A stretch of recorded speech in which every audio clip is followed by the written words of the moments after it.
அனைவருக்கும் வணக்கம். எங்கும் நிறைந்திருக்கும் பிரபஞ்ச பேராற்றல் அதை பற்றி பார்க்க இருக்கிறோம். பிரபஞ்ச ஆற்றல் என்பது ஏதோ ஒரு விசித்திரமான, அதிசயமான, நமக்கு தொடர்பில்லாத ஆற்றலோ சக்தியோ அல்ல.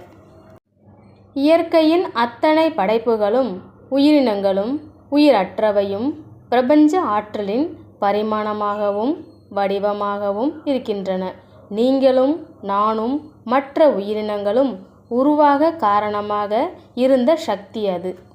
பிரபஞ்ச ஆற்றலானது தான் இயங்கும் இடத்துக்கும் நோக்கத்துக்கும் தக்கவாறு உருவமும் செயலும் தன்மையும் ஆற்றலும் அமையப்பெறுகிறது.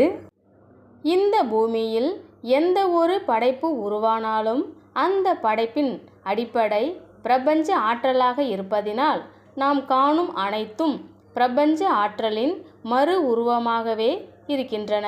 எளிமையாக சொல்வதானால், கண்ணுக்கு தெரியாத ஆற்றல் கண்களால் காணக்கூடிய மனிதனாகவும் விலங்குகளாகவும் தாவரங்களாகவும் கருவிகளாகவும் பொருட்களாகவும் பரிமாணம் அடைந்திருக்கிறது.